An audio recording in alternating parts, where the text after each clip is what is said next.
Until they bring the streetcars back, Chapter 10. On Thursday, when I slid into my study hall seat a minute early, Gretchen leaned forward and whispered from behind, "Will you be at the bakery Saturday?" I kept my face straight ahead while I looked at her out of the corner of my eye like I was Im- imitating Sid. Maybe, if I can work it in. The bell rang and I opened my trig book, and when I'd forgotten all about her, she touched me on the back of my arm. A small folded note slid under my left armpit. I glanced toward Miss Whaleman, who was sitting at her table with her beady eyes trained on some poor kid on the other side of the auditorium, and I slid the note into my book and unfolded it, dreading what it would say. "You are a nice boy, Cal." Cripes, that was it. It was embarrassing, and I wondered if she expected me to write something back. I crumpled the note and shoved it into the pouch pocket on my GI pants, and I couldn't concentrate on anything for the rest of the period.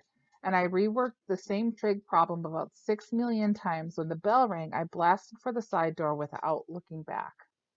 We started basketball practice on Monday, and by Thursday, Coach Mulligan had run our buns off. When I played basketball, I could keep my glasses on, taped to my head, and even though we'd shot buckets all summer, I never figured out how much I'd get to play this year after making the A squad last year and spending most of the time on the bench. But after a week's practice, it looked like I'd be one of the first five. Holy smoke, I could hardly believe it, and it made me feel good about myself and pretty excited. It looked like Jerry and Scott would make it too, which would make for a terrific season with us ripping out on the floor together and Lola cheering her head off at every game. Tom played hockey and the cheerleaders didn't perform at hockey games. After practice, 7 of us crammed into Jerry's Oldsmobile and rolled down the windows, and even though it was already November, it was still so warm it was like winter had been canceled. We worked hard and my legs felt like tree trunks. The radio blared on top of Old Smoky as we bombed down Marshall, and we sang along like we just had been pardoned from the penitentiary or something. I lost my true lover by courting so slow. Well, courting's a pleasure and parting is grief, but a false-hearted lover is worse than a thief. The sun dropped somewhere behind Minneapolis, and it sprayed the sky with all these incredible colors like it didn't want us to forget it right away. I don't know how to explain it, swinging down Marshall in the afterglow, singing with my friends, but for just a minute or so it was like someone opened a door to all the happiness in the world, like a big crack in the sky, and happiness was pouring down on all of us, and right then it was like everything would turn out okay.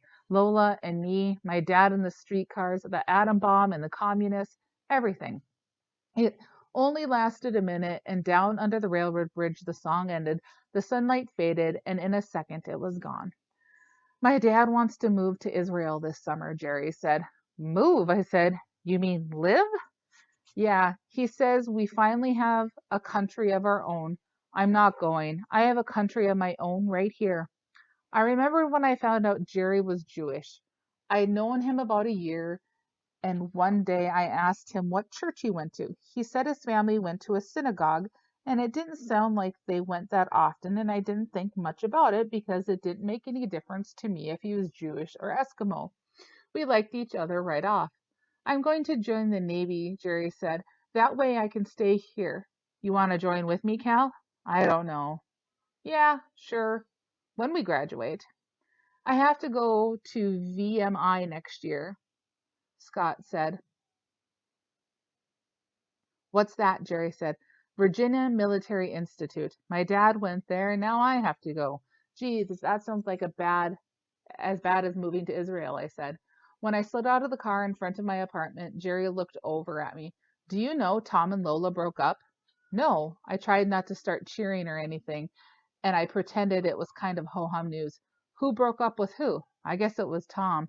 His dad didn't want him getting serious with college and med school and everything." "Yeah, well, thanks for the ride." I hurried for supper, and all of a sudden my legs weren't tired anymore, and I took the back stairs 2 at a time, and I was humming "On Top of Old Smoky." At supper, the fact that President Truman was speaking at the St. Paul Auditorium that night came up in the conversation. "I wouldn't walk across the street to see Truman," my dad said. gave half the year of Europe to Stalin and the communists, and did it with a smile on his face.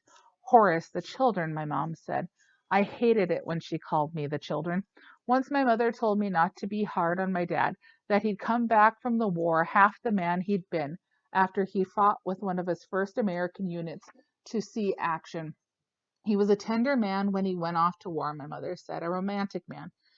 She kind of gazed off into space when she told me, and she was quiet for a minute. Sometimes after he came back, he was lost, just plain lost, and then he got a job in the shops. It was as if he gave his soul to the streetcars and the streetcars saved him. They're going to scrap the whole thing. The day of the streetcar in St. Paul is over, my dad said over his food. You can drive a bus. What's so bad about that? I said, trying to make things better. A bus?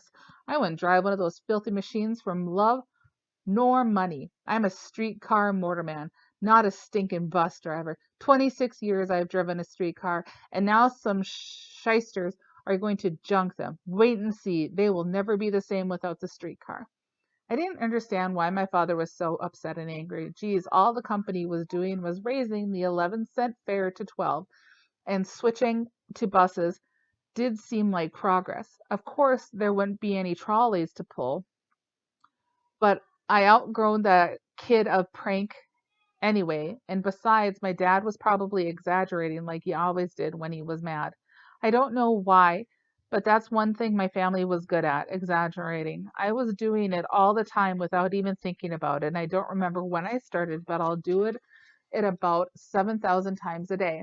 My dad kept a log of his daily streetcar runs like he was a captain of a ship, and he knew his schedules for every line in the Twin Cities, and he recognized each car like a personal friend. When he first got hired with the company, he worked in the shops, and after he started loving the streetcars, he refused to own a car. Calvin, my dad would say, our streetcars are custom built right here in St. Paul and finished as nice as your living room. They are they are mounted on a massive double truck with powerful motors and air brakes, and they run smooth and safe on heavy-duty tracks. I tell you, Calvin, there are no better streetcars in the world than the big yellow cars of the Twin City Rapid Transit Company. You remember that when you're riding one. Geez, I don't know why, but he must have told me this 2 million times until I could repeat it word for word like the Lord's Prayer.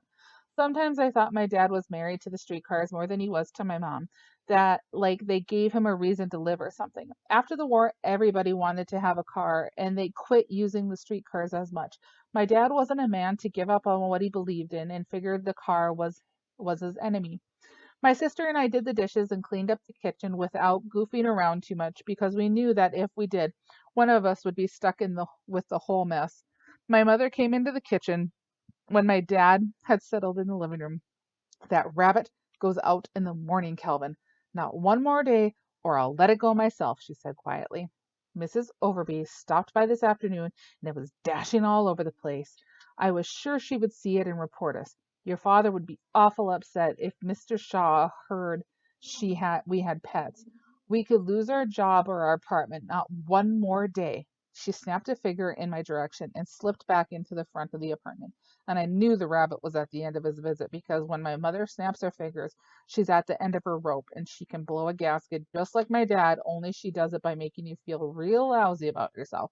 Like you should have never even done something so bad to her and made so much trouble for her.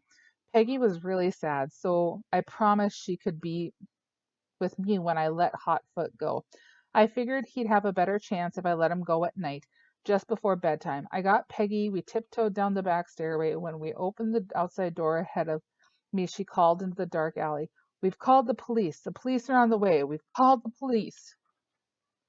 What are you doing? I asked her. Scaring anyone who's lurking in the alley to rob you or hurt you? I laughed as we crossed the alley. There's no one lurking out here to hurt you or anything. You never know, she said, and she followed me closely down the alley. Do you always yell that? I asked. Always, every time I come out here in the dark. Geez, now I was getting spooked and looking behind us and hearing things in the dark like someone breathing. I found a yard where There were shrubs and a pile of firewood for cover. Peggy and I squatted by the hedge, and I set the cottontail on the ground. He crouched there in the shadows for a minute, sniffing the air, and then, like someone pulled a switch, he shot through the hedge and under the woodpile. We waited until we were cold, but the bunny never showed itself again. He'll be okay, I told her as we walked to the apartment. I could tell she was feeling lousy and fighting back tears. He'll be happy with his friends. And maybe we'll see him sometimes. What if the boys catch him again? They won't, I said. But I could see them dancing around their spears and howling their bloodthirsty cries. And I wondered why some people were so mean and why they'd want to hurt someone. And I wondered what Gretchen's father did to her when he instructed her, and how he could hit her with a belt, and all the other mean stuff. It made me mad and sad, all muddled together in a lump that stuck in my craw. When I was undressing in my room, I still hoped that maybe Gretchen just made those stories up, that maybe she really wasn't being hurt like that after all. But if it was all lies, then maybe she was already crazy, like her sister Helga, and maybe she'd end up in the nut house in Fergus Falls no matter what.